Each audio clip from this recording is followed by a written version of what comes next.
Ouais, bandeko, bokoto. Donc, l'ère est grave. Bokoto, tosula makambo ya mboka. Bokoto, bandeko, bokoto. Ah, bokoto, bandeko. Makambo ezokende bien. Tokomi pembeni penza ya solution. Nzambe azobimisa bandoki tu libanda. En tout cas, ndeko akoti a partager. Place oza partager. En tout cas, ekosala bien.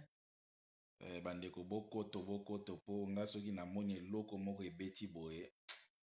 Ah, mutemo to ala ngo ya komona ba bêtise te, donc tozo obligé to ya koloba. Atoza na posa koloba te ndeko ya koti partager en tout cas bokoto en tout cas. Mais o ezaka na mikolo na ebite so bokanga mama muto mama olangi. Pona komi omona ka bandoki kaka. Bandeko. Soki bobenga nga pe na komi muto mama olangi na ebite. Donc na komi komona ka bandoki. Bandeko bo partager bokoto en tout cas bana banda. Merci mingi en tout cas ba wono so bazo pas surtout bo partager en tout cas va to banda en tout cas to solo bien po oyo benza te oyo benza na ebite eloba ta docteur en droit boke chwa ya bo oyo peuple ya ndenge nini peuple ya ndenge nini ah docteur en droit na pesi yo mbote place ozali boke chwa ya Nadine, na mwenye okoti na ligne en tout cas na pesi yo mbote à toi. Bandeko, oh peuple ya ndenge nini. Bo partager bandeko na to po eloko ata soko za no combattant te. E fait ka koza mwana mboka, eloko o na lingi na lobelawa. En tout cas eza penza na ebité. E komi penza mutema mabe. E komi mutema mabe. Po mikolo ngana komi ngana molimo kanga bandoki. Na kangi lisu bandoki msusu. Bobenga nga na muto mama olangi te tellement naza donc na vitesse oyo ekomi mutema mabe pasi to oyo bato bazonyokama na mboka wana me bozolingaka bo appauvrir peuple wana bopie peuple wana nayebi te soki bato oyo bazovivre na monde nini monde oyo bato ya chilombo na bato ya kanambi baza kovivre baza na monde réel te naozela bokota ebele mpona meka siko na po ngai nabeta donc mission moke kaka na tiki na ngai donc na bandini maka mosusu mais oyo eza sorcellerie après avoir koconfine bato baza na bareveni te mais bobimisi lisu banimero mosusu peuple yango mpe nayebi te bandeko eske eza mangwele tozwa bon soki biso tozwaki mwa ngwele nde etya bato bakoma febele bato bakoma mpe ya febele balemba bongo sikoyo génération ya sika oyo ye na nsima bango bazwi mangwele te eloko nini ezoleka bato bokotelema te bokoloba te eloba boketu peuple ya ndenge nini na oyo ngana oyo nalingi sije oyo nalingi nalobela mais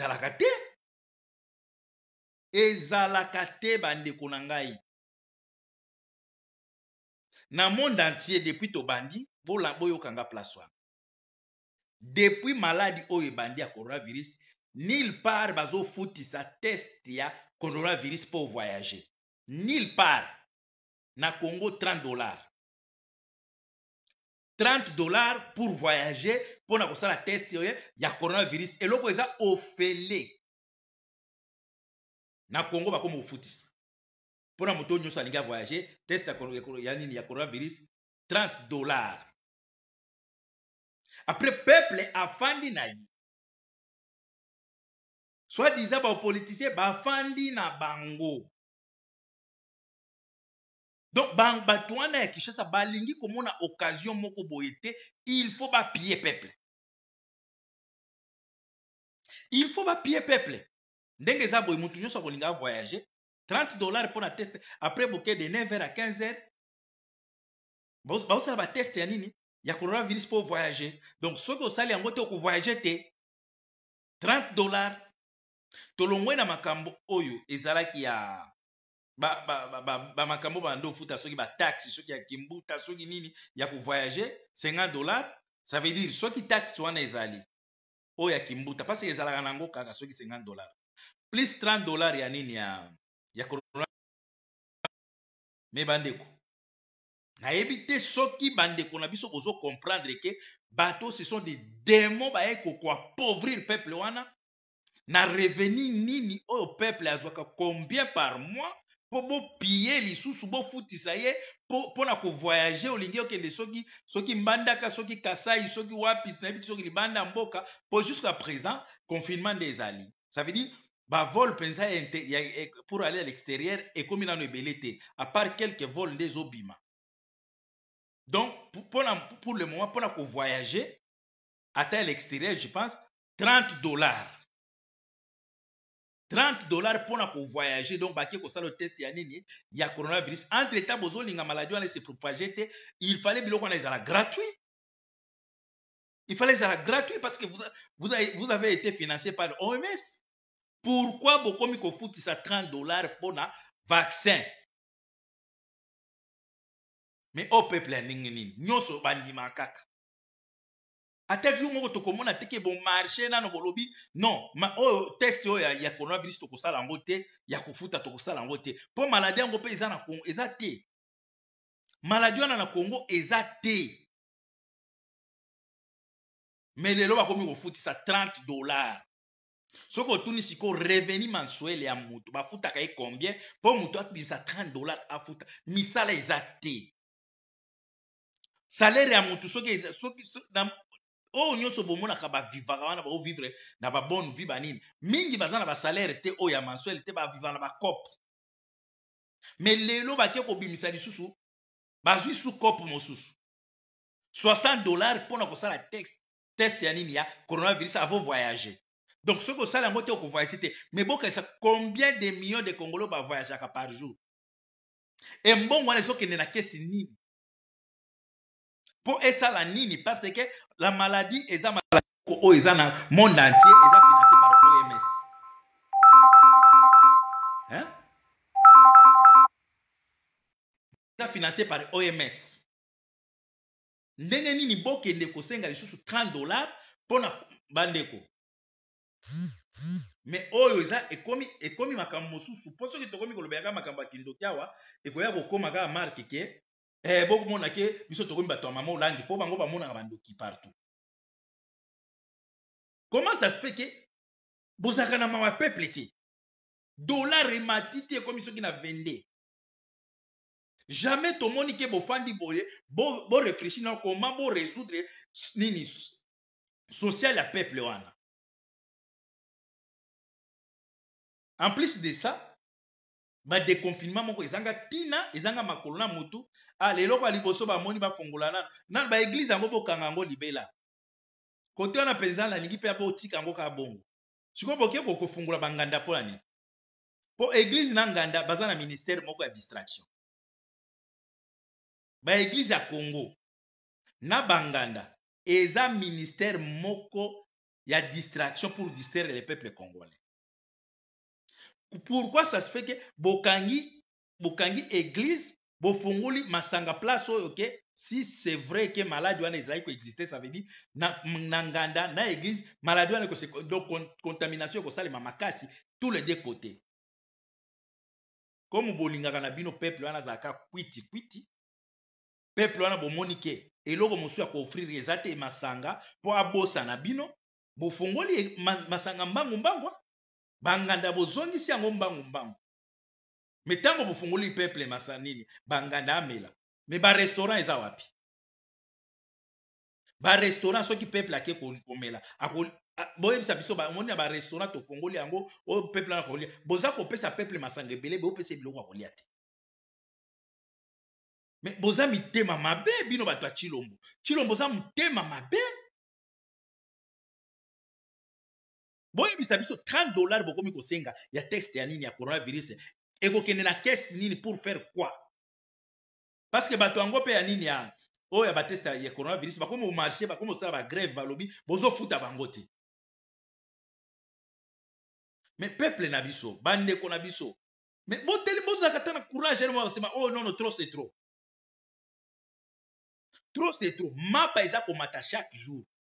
Tomoni ni leader politique moko te atelemi à lobby peuple bobima libanda pona kotelemela makambo a pris à mapa oyo. Tomoni te. Mais comme bango tout baza pona ba intérêt na bango politique, ba élection oyo bozomona bazolinga kokende peuple zaïrois. Bazokende dialogue. Bazokende dialogue. Na koyebisa bino pona nini ba politicien na bino bandimi kokende dialogue pona ba intérêt na bango. Yango monaki ba pardon e bandi tolimbisi. Parce que na dialogue o balingi bakende. Donc na kati kuna bako exposer mutu na mutu ko exposer kana ye. Toya na cadre MLC. Na cadre MLC Jean-Pierre Bemba na ndenge ya constitution na bango azali susu na droit ko postuler te. Parce qu'il a été condamné na ndenge ya nini na CPI. Ça veut dire qu'on postule ka susu comme président. Tina ndenge akufa c'est la constitution na bango. Kana asi asali selon bango a koti ko postula ka susu. Mais na dialogue oyo elingi epesa bango tout chance. Pour ba négocier ba longola ba condition tout wana. Ça veut dire tango ba ko dialoguer. OK, Jean-Pierre Bemba lobeni to sali dialogue mais ngape fona kenda ba élection, il faut bo longola ni condamnation wana ndenge nini constitution ezoloba. OK, Jean-Pierre Bemba OK tozo longolo ya yo mais to longola pe fe kanambe. To longola ngo pe yepe a briguer lisu nini a postuler lisusu. Ba longola yango donc bazo kende kuna ba intérêt na bango. Et dialogue wana e risqué pe na alire tozo kende Kamere pe bokomona bakotika ye na dialogue wana et pourtant balobaki ke Kamere nenga za condamné wana eza sans appel. Sans appel donc vous avez le droit ko sala appel te. Appel ya ngwana ezo sala. Bakotika kana Kamere.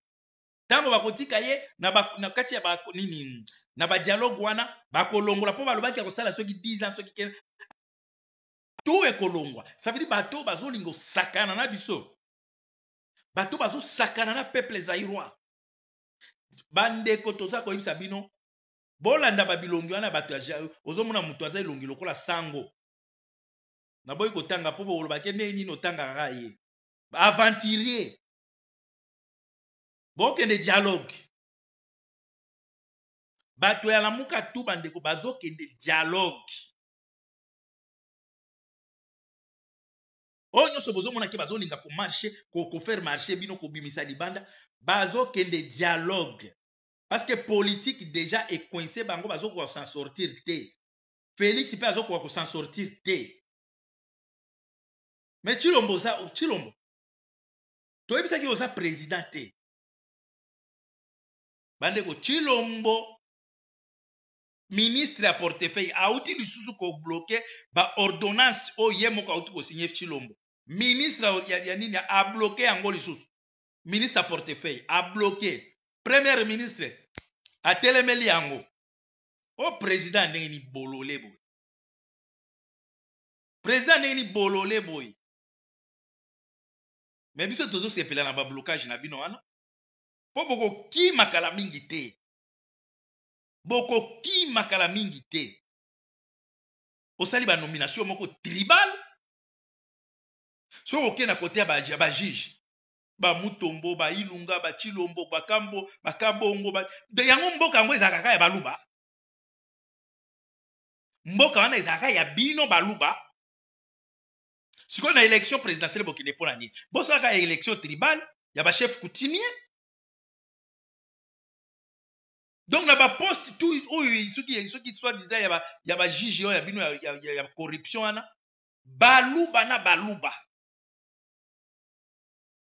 Finalement, si les campagnes, okende ko sa campagne na Est pona nini. Okende ko sa campagne na Équateur pona nini. Okende ko sa campagne na Bandundu pona nini, na ba Congo pona nini. Donc, au sala qui campagne pour distraire les gens des autres, après elle a replacé bato na baposte ministériel ou bien baconseiller bandeko na yo preuve ke bomoni meme ntango bato bazokufa na kati ya présidence kuna ya bango ya occupation wana ya Chilombo. Eske boyoki kuna mukongo moko akufi? Boyoki mutu abandundu moko akufi kuna? Boyokaki mungala moko akufi? Kaka soki Chilombo te Chimbombo, Chimvundu, Kabongo, Ilunga, Mutombo. Me boza mitema mabe? Boza mitema mabe après omoni pouvoir au bino bouti kozwa. Bandeko, je ne suis pas un tribal. Je ne suis pas un tribal. Non, non, non, non, je ne suis pas un tribal. Mais toza obligé de la vérité.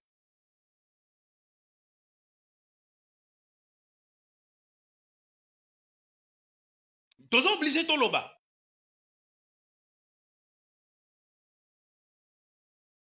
Comment ça se fait que au sala une campagne dans 11 provinces, mais natango ko partager pouvoir, otikali kaka na kati donc na région na yo kaka.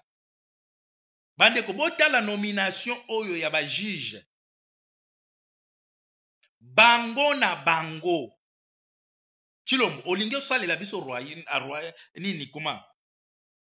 Empire, soki royaume, soki ni abaluba. Tout le monde n'est pas Moulouba, Chilombo. Tout le monde n'est pas Moulouba.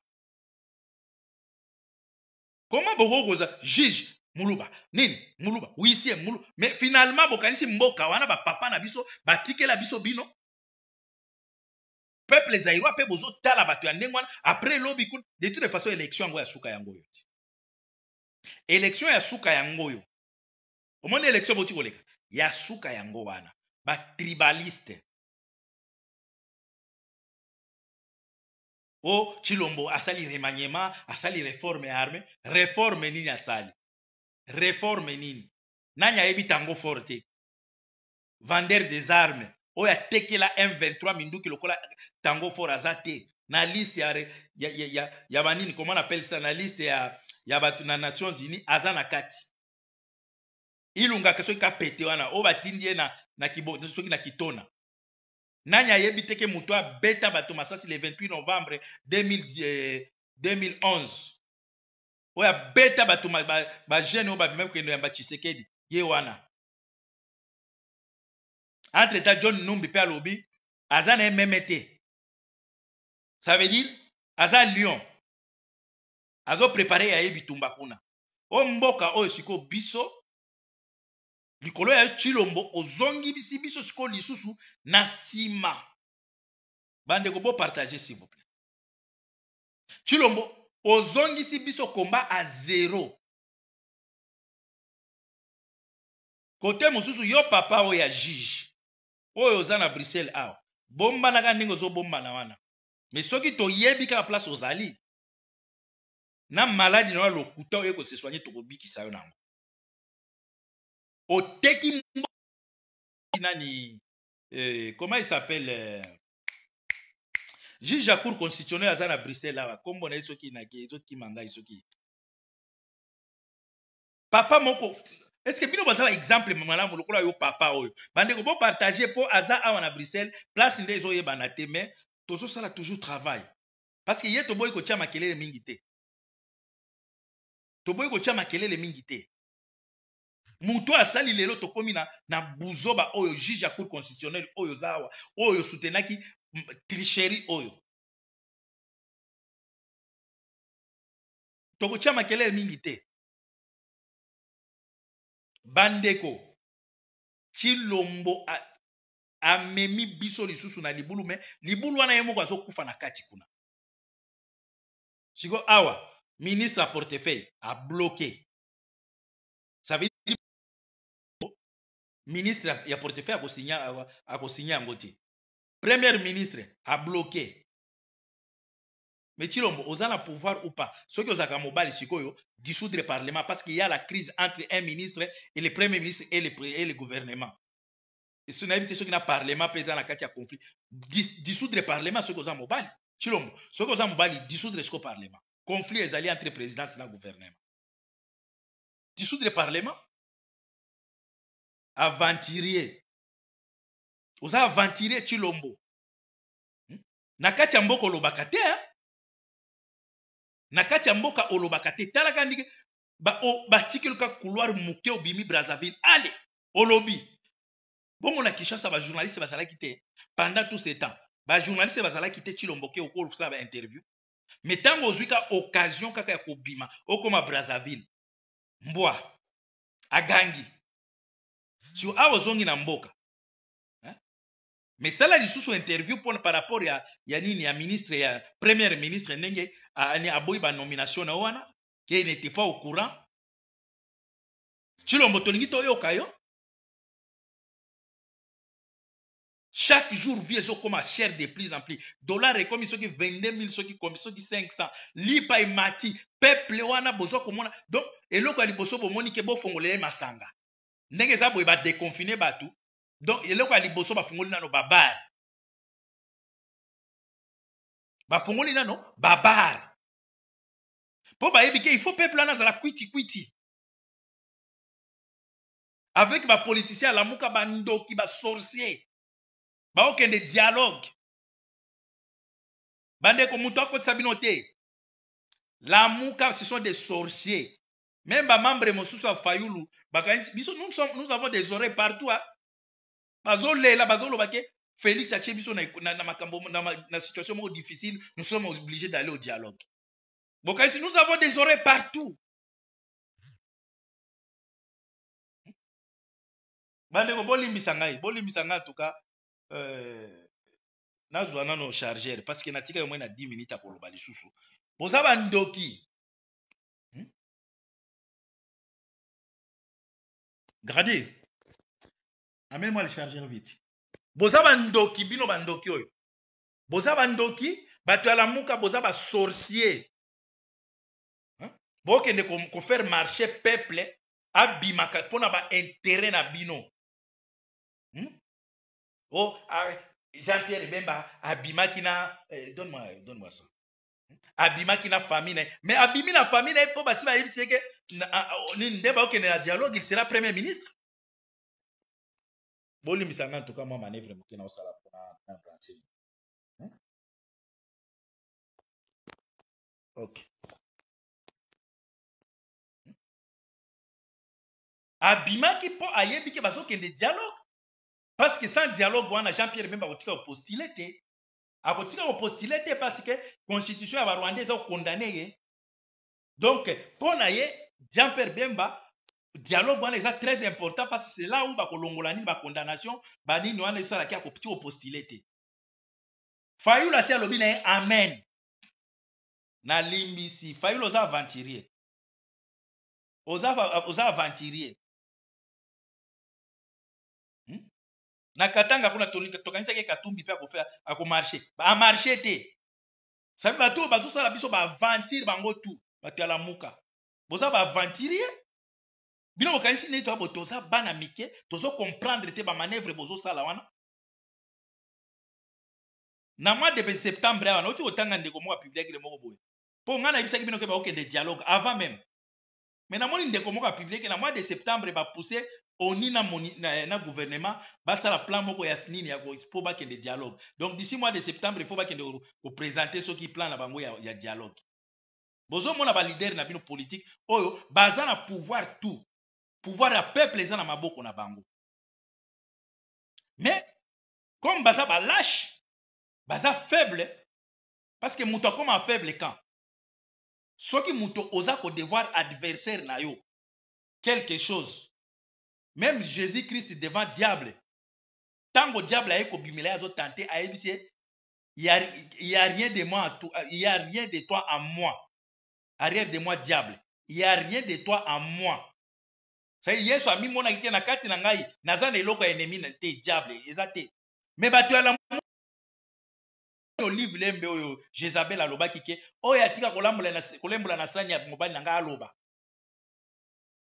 po ayebi ke bango tu baza kolia mais peuple aza kosouffrir peuple aza kokufa biloko bizomata pri bandeko peuple kinois botia confiance te na bato wana biso tozotravaille na ndenge na biso nous on va libérer ce pays mais na bato oyo bino bozokonte ke lamuka au Fayulu, au Katumbi, au Bemba, au Muzito. Bandoki, ce sont des sorciers. Baza ko négocier na kati na bango ndinga na pe ba candidat ya Kagame baza na kati. Ba alliance ko sale makala mingi te. Ba mosusu ko mona pa na suka nango bakomi ba alia Chilombo. Ba mosusu ko mona kana ba pa ba élection tango ba élection bakomi ba alia Chilombo. Oh bakomi ba alia ya PPRD. Mais kala mingi te bozo yo kasoni.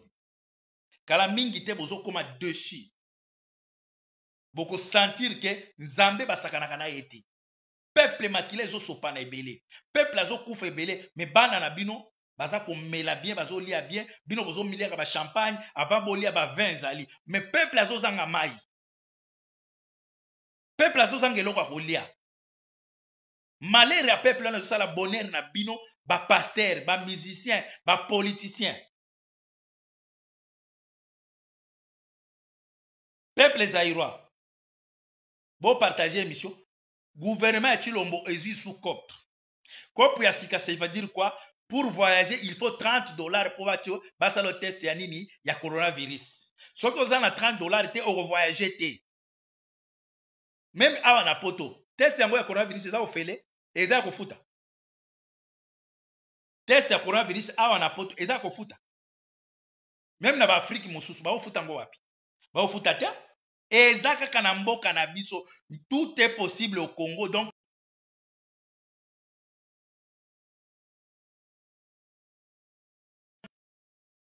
bandeko botia makelele mutu moko afuta eloko botia makelele makasi makambo ya ba taxe ya kofutisa mutu po mutu basala examen ya coronavirus il faut afuta $30. Peuple zaïrois totia makelele peuple wana zo souffrir déjà peuple wana zo kufa déjà bazo boma ina ba forme et tout lelo ba uti ko boma isu 200 personnes na est ya mboka wana avant hier ba boma ki 250 boye bisanga leader politique ninu azui initiative ya kobimisa bato libanda pona bandeko na biso ya est. Peuple na biso na Kasai aza libanda likolo na nzala. Peuple na biso ya Kasai aza na nzala. Oyo nyonso bautaki Angola baza libanda. Metala mwasi ya Chilombo aosala ba tapage ya kokaba ba $30,000, ba $20,000. Chilombo azo amela ba champagne ya cher. Comment ça se fait mboka na biso eza pays moko pauvre mais toza parmi toza toki 3e soit 4e nani na ko importer nini? Na ko importer champagne. Comment? Mbongo yango nani yango oyo asombaka champagne na mboka wana azate mais toza ba consommateur 4e pays consommateur ya champagne banani oyo bamelaka ba champagne wana est-ce que peuple na biso amelaka champagne wana mais entre temps mboka oyo mai ezate mboka oyo électricité ezate bato baza sécurisé te mboka oyo baza na budget ya 4 milliards mais mboka wana bazo consommer champagne ebele koleka même bato baza na ba budget ba 120 millions lokola ba Angola lokola ba nini ba Tanzanie non toza 3e toleki bato baza na ba budget ya ba 180 ba 140,000 ba Soudan ba soki na 180,000 toleki bango na consommer champagne eza eloko moko luxe champagne ezalaka ntango ba affaire etamboli bien bo fete bo meli bo nini parce que eza biloko moko luxe ça coûte cher mais toza 4e na Afrique. Mais ce que vous avez il y a un budget annuel, total ce qui n'a évité ce dernière 4 milliards de dollars à budget. Année où il va lobby au kita parce que par rapport à la crise il y a coronavirus et so kita. Ça veut dire que on a 4 milliards, beaucoup kita ce qui a 2 milliards ce qui combien? Ça veut dire Angola 144 et 104 milliards et Nigeria 580 milliards, Tanzanie 128 milliards, mais biso tokiti lisusu tolongwe na 4 milliards tokiti na 2 milliards. Après bolingi peuple alobate mais boza malade peuple yango madeko peuple ya ndenge nini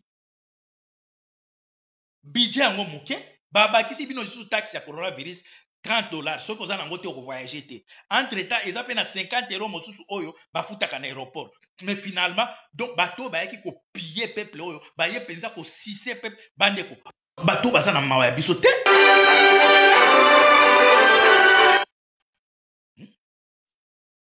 bato baza na mawa peuple oyo te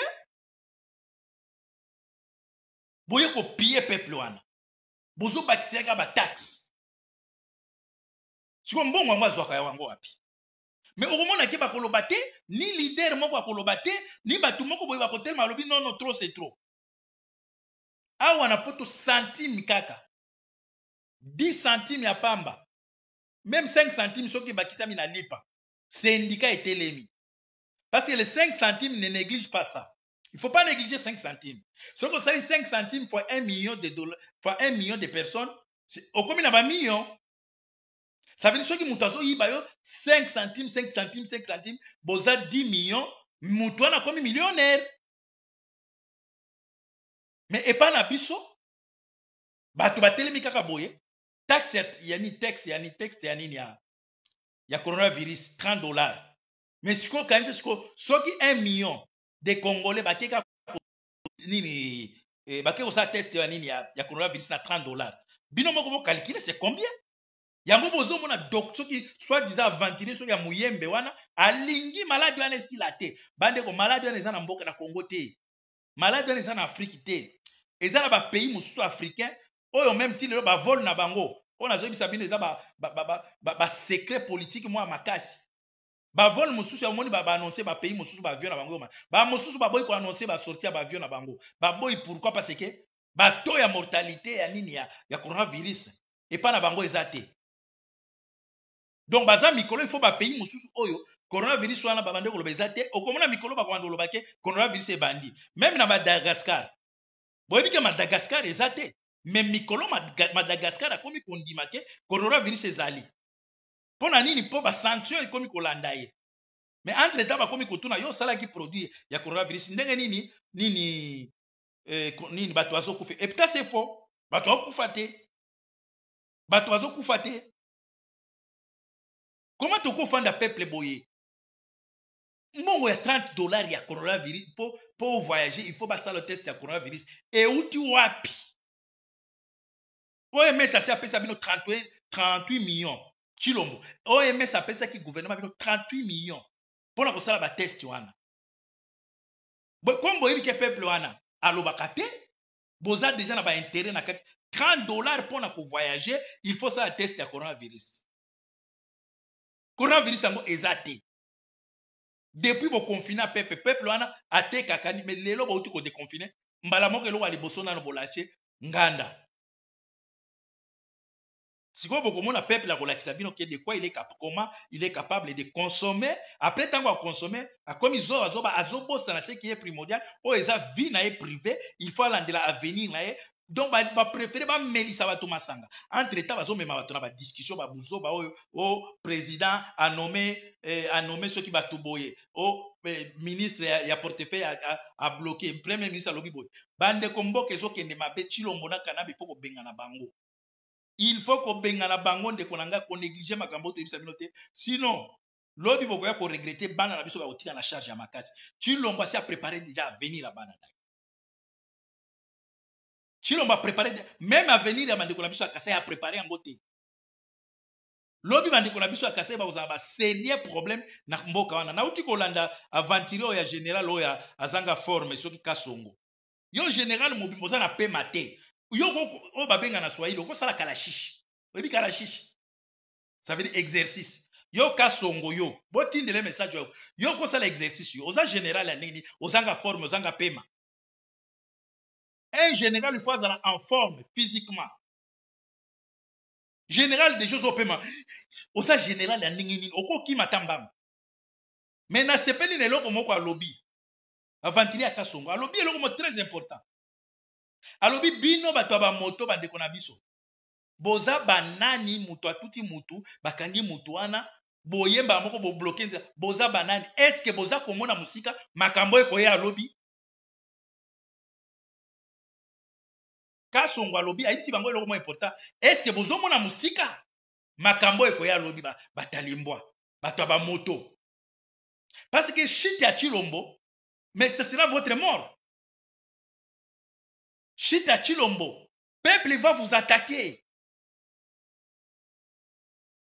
Na chute à Mobutu, bangwande bele bakufa, bambouze bele bakufa. Mais le peuple kasai baza ko bénéficier eloko moko te na politique ya Chilombo. Mais comportement na bino bato ya ba moto lobi bo risquer tango chi pouvoir ezo po pouvoir ezo ko yakala mingi te. Bande ko na biso bakoma mal vi likolo ya ba comportement na bino bato ya ba moto. Kasongo ayibisi bino est-ce que bozo mona musika? Tango bino boza kosala bokomi kopia kotia loi na kati ya mboka. Bozo mona musika lelo soki pouvoir na neke place bino bokokoma. Bozo mona musika te?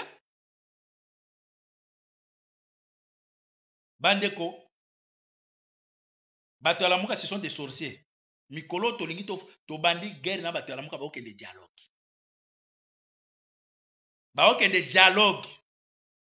Soki omoni ndenge baobimisa bato wana, c'est pour montrer à la communauté internationale que nous sommes forts. Donc il faut tout doit passer par nous. Il faut tout tia pression. Baza ba sorcier, baza kosa pona ba intérêt na bango. Pona ba Jean-Pierre Bemba ayebike na dialogue kuna ba kolongola ba condamnation na ye akokoma la droit ko postuler. Bato ya PPRD tango ba koya ba koloba OK. Comme tozo dialoguer mbo. Il faut pe bolongola po, il faut kanambe pe azongela postuler. Donc nyonso wana eza pona ba intérêt na bango, rien à voir avec les peuples. Rien à voir avec les peuples. Botika kotia sentiment. Ba marche oyo la muka zo sala mikolo eza vente aux enchères. Baza ko miteka. Baza ko miteka parce que na situation ndenge eza Marc Kabundi aute ko kutana na mbongo. Ayebisi mbongo, ça ne va pas, il faut un dialogue.